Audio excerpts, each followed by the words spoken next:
पहला है the little girl. अब लिटिल गर्ल बोलो सब्जेक्ट है कि नहीं है? अब लिटिल गर्ल प्योर नाउन है तो हमको चाहिए सब वर्ब चाहिए। तो वर्ब यहाँ पे चेक करते हैं तो पी में वर्ब नहीं है,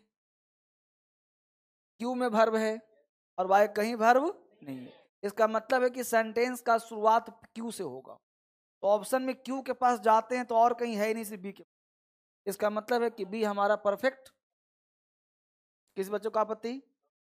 ट्रिक्स काम कर रहा है। ट्रिक्स के साथ साथ देखो ध्यान दो, ट्रिक्स 90% काम करेगा, 10% तुमको पढ़ना भी पड़ सकता है। बस में रहो ना, 90% ट्रिक काम करेगा, 90% तो नहीं, बहुत बड़ी बात है भाई। सिलेक्शन हो जाता है 70% पर, और तुमको मैं कह रहा हूं कि 90% ट्रिक्स फॉलो करेगा। तो 10% तुमको कोई कोई क्वेश्चन में पढ़ना पड़ेगा। क्वेश्चन नंबर 2 पे आ जाओ। अब क्वेश्चन 2 में आ जाओ, देखो बड़े प्यार से पढ़ो। लिखा है western civilization is, western civilization is. अब समझना क्या मामला क्या है। अब यहां ऑलरेडी इज दे चुका है, इज दे चुका। अब समझना कैसे सर देखते हैं। सर तुम्हें को से देखना है। अब इज के बाद 100% हमको नाउन चाहिए, प्रोनाउन चाहिए, एडजेक्टिव चाहिए, मतलब कोई ऑब्जेक्ट चाहिए बस। तुम इज मतलब है यू आर ए स्टूडेंट बोलते हैं ना, ही इज अ टीचर, कोई ऑब्जेक्ट। अब ही इज के बाद ध्यान देना, इज के बाद इन तो आना नहीं, यानी पी वाला ऑप्शन गया, पी ऑप्शन गया। अब प्रश्न उठता है इज के बाद western civilization is national culture, western उधर करे नेशनल कह रहा है, समझ पा रहे हो? तो क्यू वाला ऑप्शन भी गया, तो क्यू वाला ऑप्शन भी गया। अब बच गया है आर और एस। देखना तरीका देखो बस, इज के बाद हमको ईट आ रहा फिर से, तो ये भाई गलत है ना। तो आर वाला भी जो बच गया बिना देखे, देखा? तो western civilization is so powerful and so uniform, बिल्कुल लैंग्वेज मिल रहा है। इसका मतलब शुरुआत एस से।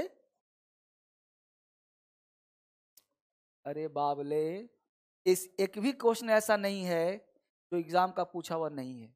मेरे पास इतना फुर्सत नहीं होता मैं बैठ के क्वेश्चन सेट करूं। समझ गए? कि मान लो कि डीएसएल में जो भी पढ़ाया जाएगा तो धर्मेंद्र सर ने एक भी क्वेश्चन सेट नहीं किया है, बस सब कुछ। क्योंकि भाई जरूरत क्या है सेट करने की? अगर मैं सेट करूंगा तो 1 घंटा 2 घंटा टाइम लगेगा एक क्वेश्चन सोल्व करने में। क्या कैसे कैसे सेट करूं, क्या ऑप्शन क्या दूं? और कभी भी ध्यान दे, तुम लाइफ में सेट करो, कभी भी मॉक टेस्ट वह दो जो प्रीवियस हो। भाई उससे अच्छा ज्ञान कौन तुमको दे सकता है? तो पहले पूछा जा चुका है, उससे बढ़िया ज्ञान क्या हो सकता है? इसलिए ऑलवेज प्रेफर करिए प्रीवियस को। कोई व्यक्ति ये कहता हो कि मैंने सेट किया है, तो नल्ला तुम सेट क्या करेगा? तो पूछा हुआ हजारों क्वेश्चन को मिल रहा है, तुमको जरूरत क्या सेट करने का? इसलिए ऐसा मत सोचना कि हमने कोई एक ऑप्शन भी सेट किया, कुछ नहीं सेट किया हूं मैं, ये सब प्रीवियस है। हाँ ये बात है कि 2 साल पुराना होगा, शायद 2 साल नहीं, आगे यही अंतर हो सकता है, लेकिन सेट धर्मेंद्र ने नहीं किया है। तीसरा देखो, अब एवरीबडी दिया, समझना बात को। एवरीबडी सेंटेंस का सब्जेक्ट है। अब हमको वर्ब चाहिए। अब वर्ब 2 जगह, ध्यान देना बेटा। एक है अट्रैक्ट्स, ठीक? अब एवरीबडी के बाद ध्यान देना, यहां दिया, अब ऑप्शन सब तो दिख रहना है। यहां दिया छठा नंबर फिक्स है, तो यहां दिया है ग्रेविटेशन ऑफ।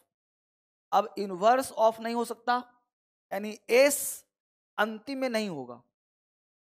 इसमें बात को हमको आगे भी देखना है और पीछे भी देखना है। एक नजर में हम सब ऑप्शन में इसे देखते हैं, लेकिन जहां जरूरत पड़ता है वहां बताता हूं। यहां जरूरत पड़ रहा है तो ऑफ जब भी आएगा तो आपने पढ़ा होगा फोर्स ऑफ ग्रेविटेशन, नहीं पढ़ा होगा? यानी 100% आर जो है वो सबसे लास्ट वर्ड होगा, लास्ट लेटर होगा। समझ मारा कहना चाह रहा हूं? फोर्स ऑफ ग्रेविटेशन लास्ट होगा, तो आर देखो तो कहां है? डी इसका आंसर है। तो आगे भी देखो और पीछे भी देखो।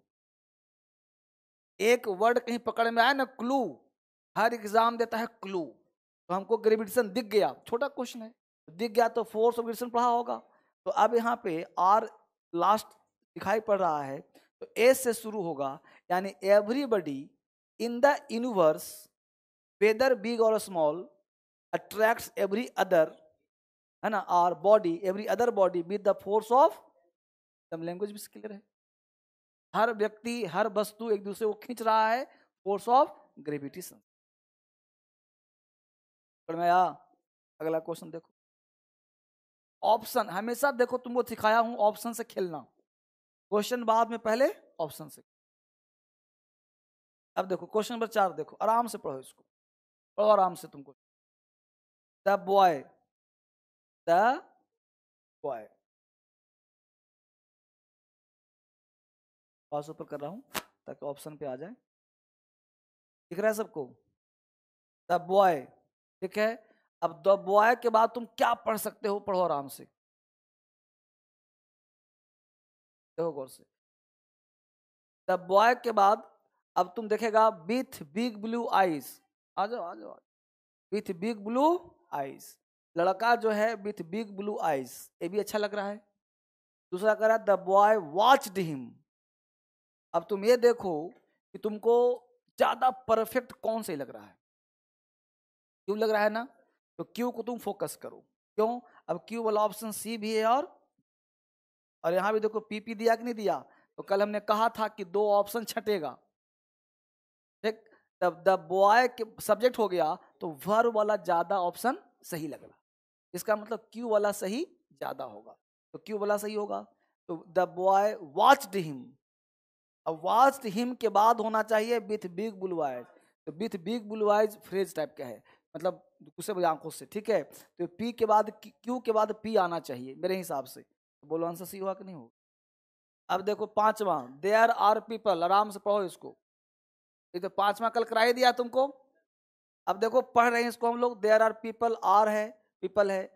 अब टू कुछ पढ़ना नहीं है, हम ऐसे क्लू को पकड़ेंगे, ऐसे क्लू को पकड़ेंगे जो हमको आंसर निकाल के देगा।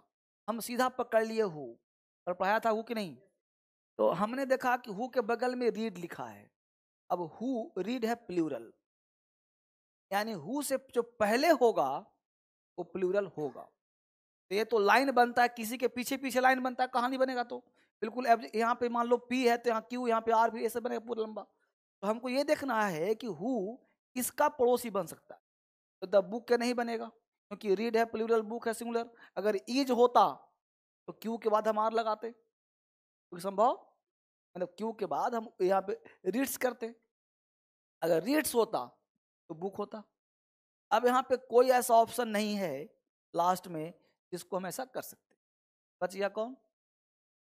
अब पीपल है प्लूरल, तो पीपल के बाद अगर इलेनमा लिख दें, people who read a book, मामला सेट हो जाएगा। इसका मतलब सेंटेंस का शुरुआत किससे होगा? अब आर वाला ऑप्शन कहाँ है? बी एंड सी। अब चेक कर लें कि आर के बाद क्या होगा, तो चेक कर लिया कि रीड, यहाँ पे बुक लिखा है, यहाँ भी बुक लिखा है, लिखा है ना, इसका मतलब सेंटेंस हुआ कि बुक यहाँ है तो आर के बाद क्यू होना चाहिए, तो आर के बाद क्यू भी आंसर होगा, नहीं? तो कुछ कुछ तो दिमाग लगाना ही पड़ेगा, कितना ट्रिक्स काम करेगा। छठे में आ जाओ, आराम से पढ़ो, क्वेश्चन नंबर 6 पे आ जाइए। क्वेश्चन नंबर 6 में कह रहा है in every country, in every country के बाद कॉमा दे दिया, ध्यान दो, इन एवरी कंट्री के बाद कॉमा दिया है। कॉमा का मतलब ये हुआ बेटा कि इसको तुम साइड करो, इसका भर बाद में आएगा। अब आगे यहाँ पे क्या? चिल्ड्रेन। अब चिल्ड्रेन के अनुसार तुमको भर्ब चाहिए, देखो तो कहाँ है आर, तो आर आर में है, यानी ये वाला कटा, ये वाला कटा, तो ऑप्शन हमेशा कटेगा, और आर एस आर क्यू। अगर ये पता कर लें कि आर के बाद एस होगा कि आर के बाद क्यू होगा, तो यहाँ लास्ट में देखो क्यू है, यहाँ देखो क्यू है, देख पा रहे हो? तो अब चेक करना ये है आर के बाद क्यू होगा, अगर क्यू आर के बाद हो जाए ये ऑप्शन कट जाएगा, क्योंकि यहाँ भी क्यू, ये तो कट ही गया पहले, ये भी कट जाएगा, तो चेक ये करना पड़ेगा आर के बाद क्यू हो जाए तो मामला सेट हो जाएगा। तो are given good education and, अब एंड गुड एजुकेशन है, इसी के पैटर्न पर अगला वर्ड जुड़ेगा। तो देखो तो आर के बाद क्या है, Q, a great care is taken, ठीक है। तो और इसके बाद आर के बाद जो है क्या कहते हैं, आर वाला ऑप्शन कौन सा, एस, एस जुड़ रहा है, नहीं जुड़ रहा है, एस तो क्वेश्चन पूछ दिया, व्हाट दे बिकम, क्वेश्चन को मामला उल्टा पुल्टा हो गया ना, आंसर सी मार, देख पा रहे हो ना। आंसर आपने देखा होगा क्लोज टेस्ट में भी, आपने देखा होगा कॉम्प्रिहेंशन में भी, आपने देखा होगा और भी चीज में, तो मैं ऑप्शन कम पढ़ता हूँ और आंसर कर लेता हूँ।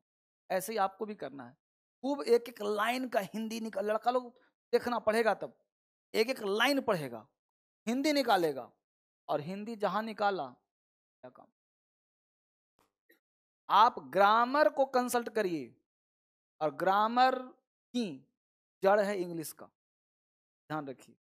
जो मास्टर ये कहता है ग्रामर मत पढ़ो, जो मास्टर तो ग्रामर पढ़ाता है, हम ग्रामर पढ़ाते ही नहीं, हम पढ़ाते हैं अप्लाइड फॉर्म। अब सामने देख रहा हूँ, 6 क्वेश्चन बना कि नहीं बना, 7वां देखो, द बजट, बताओ आंसर, 7 का आंसर द बजट। अब बजट क्या है, तुम्हारा सब्जेक्ट है, सब्जेक्ट तुम्हारा बजट है, तो इसके बाद तुम्हारा सेंटेंस होना चाहिए, सब्जेक्ट हो गया तो चाहिए तुमको वर्ब, वर्ब कहाँ है, इस वाला आंसर हो। ड्यूरिंग रूटीन इन्वेस्टिगेशन, 8 नंबर देखो क्या कह रहा है, 8, 8 का ड्यूरिंग रूटीन इन्वेस्टिगेशन। अब यहाँ पे एक एक मामले को पकड़ो, यह हिस्ट्री है पूरा, तो पूरा हिस्ट्री को तुम पढ़ो आराम से, क्या कहना चाह रहा है। ड्यूरिंग रूटीन इन्वेस्टिगेशन के दौरान, ठीक है। अब यहां ध्यान दो, आर्कोलॉजिस्ट डिस्कवर्ड आर्टिफैक्ट्स, आर्कियोलॉजिस्ट लोग जो थे डिस्कवर्ड कर रहे थे आर्टिफैक्ट्स। अब during routine investigation other happen sites, during routine that perfectly, are तो कभी नहीं आएगा, पहले आर कभी नहीं आएगा, during routine investigation other happen sites, P भी कभी नहीं आएगा, 100% इसका क्यू आएगा पहले, 100%। नहीं है तो पढ़ लो, during routine investigation archaeologists discovered artifacts that perfectly matched, perfectly matched, फिर तुम क्या पढ़ोगे, as, remains from other Harappan sites, हो गया। लाइन पकड़ो आराम से, यहाँ पहला और लाइन फिक्स है, छठा लाइन नहीं दिया है, किसी किसी में नहीं देता है, तो देखो एस पी पी पी। अब देखो हमने एक लाइन भी आपसे बोला था कि जिस ऑप्शन में जिसका फ्रीक्वेंसी ज्यादा है उसको तुम ज्यादा वैल्यू देना, कहा था ना। यानी पीपी में 3 जगह है, 3 जगह पीपी है, यानी एस वाला बेचारा ऑड मैन आउट हो गया, 4 में पी कहाँ है, एस है कि नहीं, समझा बात को मैं क्या कहना चाह रहा हूँ, मैं कहना चाह रहा हूँ पी पी पी पी, तो एस तो ऑड मैन आउट नहीं हो गया, मतलब या तो पी से अगर हुआ तो आंसर पी वाला होगा, और नहीं हुआ तो तीनों कटेगा, और एक आंसर एस वाला, समझ रहे हो ना।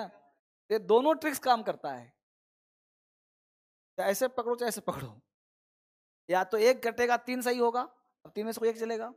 अब देखो आई 9 नंबर में, हाँ, रीड एन एडवर्टीजमेंट दैट, ठीक है ना, दैट सेड,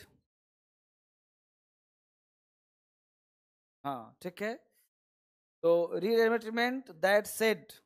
अब दैट सेड के बाद देखिए यहाँ पे, यहाँ थोड़ा सा क्वेश्चन अलग टाइप का है, कहना चाह रहा है कि देखो और भी जोड़ा बनाओ, हमने कहा था जोड़ा बनाना है, जब जोड़ा बनाओगे तो पी एस है कि नहीं है, यानी डी ऑड मैन आउट हो गया, यानी इसके भी आंसर होने के चांस कम है। अब या तो बी होगा या तो सी होगा, मैं आंसर से खेलना सिखा रहा हूं आपको। यहाँ पढ़ा read, I read N advertisement that said ठीक है। दैट सेड के बाद यहाँ पे आप जाओगे तो आपको चाहिए सब्जेक्ट, सेड के बाद सब्जेक्ट चाहिए। और जब आप जाओगे सब्जेक्ट में जाओगे तो post air condition, post air condition के बाद तुमको आना चाहिए fully furnished rooms are available for, fully furnished rooms, rooms हो गया सब्जेक्ट, तो इसके लिए आर आ गया, यानी 100% एस के बाद आर आएगा, एस के बाद आर आएगा, इसका मतलब बी ऑप्शन।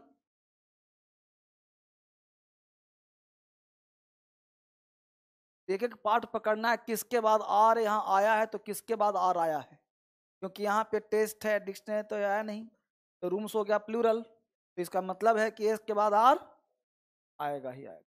मतलब कैसे पढ़ना पता है क्या पढ़ना, इसके बाद ए, ऐसे ऐसे आएगा, पूरा एक स्टेट पैराग्राफ बन जाएगा ये।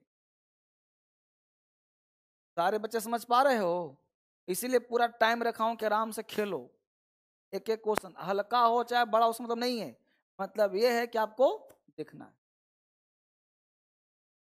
10 का भी कौन सा आंसर, मिल्टन सेड दैट, अब दैट दिया है 10 नंबर में, तो दैट के बाद क्या चाहिए, सब्जेक्ट चाहिए, तो दोज पर्सन क्या है, सब्जेक्ट है, यानी शुरू होगा पी से, क्योंकि दैट हो गया कंजंक्शन, एक क्लाउज इधर हो गया, क्लाउज इधर आएगा, दैट क्लाउज कंजंक्शन के बाद चाहिए सब्जेक्ट चाहिए, तो सब्जेक्ट ढूंढो कहाँ है, हु है नहीं, gods, gods command, those person ज्यादा अच्छा है, ठीक है, दोज पर्सन्स लगा दो, फिर आगे देखो, और दोज पर्सन्स के बाद देखो हु आया है, अब हु के बाद डू दिया है, यानी डू दिया है तो 1,00,00,000% पी के बाद आर होगा,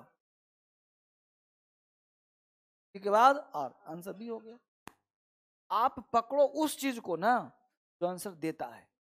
मान लेते हैं बाबू कि तुम्हारे पास 10 क्वेश्चन पूछा, 10 में 5 क्वेश्चन, 6 क्वेश्चन तुमको ऐसे ही दे दिया फिक्स वाला, हमारे लिए फायदा हुआ कि नहीं हुआ, समझ रहे हो ना, इसको ध्यान रखो हमेशा। अच्छा जितना तुम बनाओगे उतना तुमको ट्रिक्स मिलेगा, और जितना ट्रिक्स मैं लिखा हूं उससे बाहर कोई ट्रिक्स होता ही नहीं, क्योंकि काफी रिसर्च के बाद में लिखा। देखो 11 नंबर पढ़ो तुम लोग आराम से, यहाँ कम से कम पढ़ो, at the end of the lecture, and the end of the lecture, अब at the end of the lecture के बाद तुम कोशिश करना कि वह ऑप्शन ढूंढना जिसमें तुम्हारा वर्ब कुछ मिल जाए, बोलो कुछ ऐसा ढूंढना जो वर्ब मिल जाए बेटा, क्योंकि यहाँ किसी में वर्ब नहीं है। देखो eight the end of the lecture हो गया पूरा का पूरा सब्जेक्ट, फिर तुम फॉर लगा ही नहीं सकते, ठीक, अब फॉर निकाल तो पी ऑप्शन वाला तुम्हारा सही नहीं होगा, फिर तुम लगा द स्पीकर थैंक्ड हो गया तुम्हारा वर्ब, यानी 1,00,00,000% तुम्हारा क्यू से शुरू होगा, ये सही होगा। अपने इंट्यूशन को देखो, क्योंकि सब्जेक्ट है तो वर्ब चाहिए ही, और वर्ब कौन है यहाँ, थैंक्ड, हिट हो गया। वो जरूरी नहीं कि वर्ब का मतलब ईजे मार रहे, वर्ब मतलब थैंक्ड, बोलो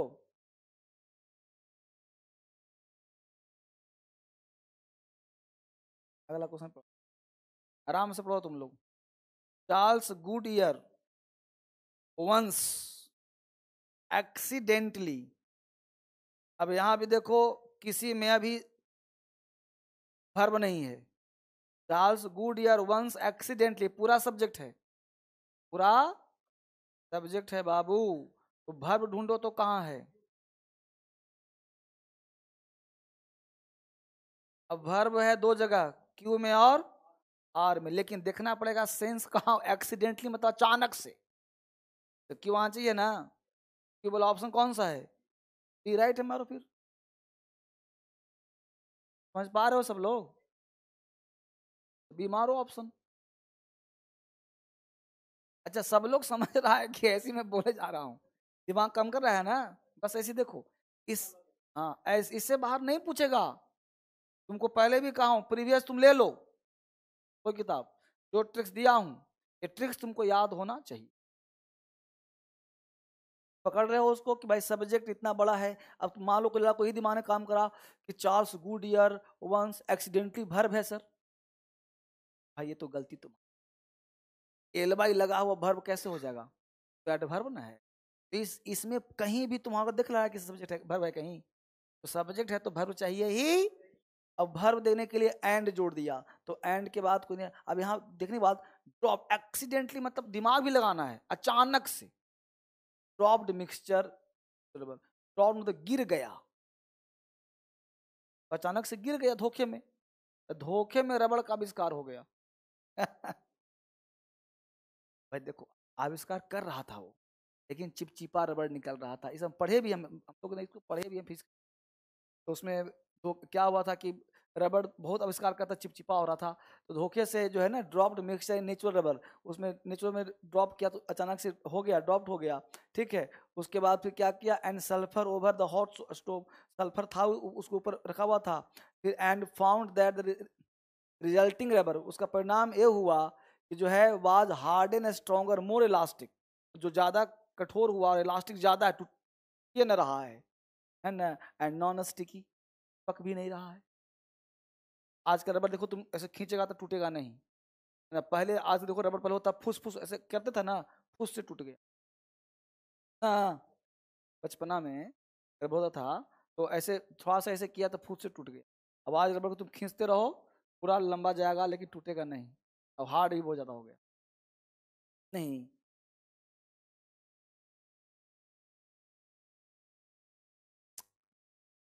देखो इसको मैं पहना हूँ, देखो ना कहाँ टूट, देखो पूरा निकल जाता है, कहाँ कुछ। अब वो तो मतलब इसको कुश्ती लड़ना है इसके साथ, मतलब हमसे ताकतवर है ये तो भी।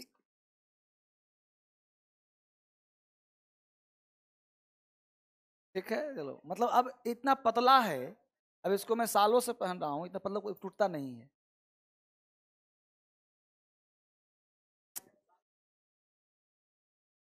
चलो अगला क्वेश्चन देखो,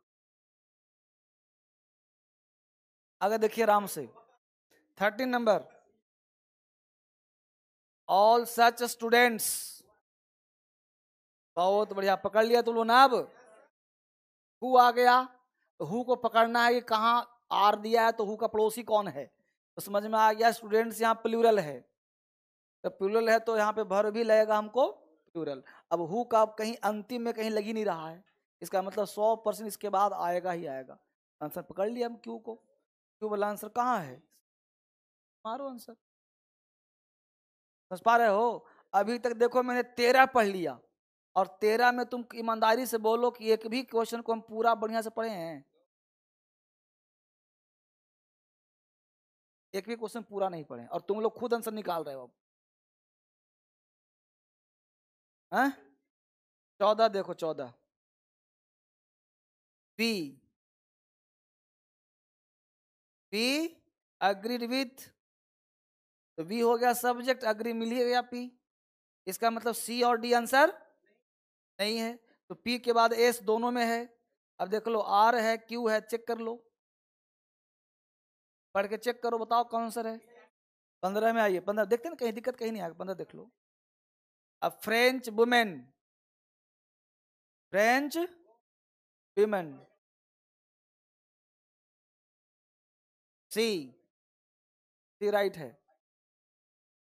सी, a French woman who had come to Calcutta committed suicide by jumping from the first floor balcony of the hotel where she had put up. खत्म।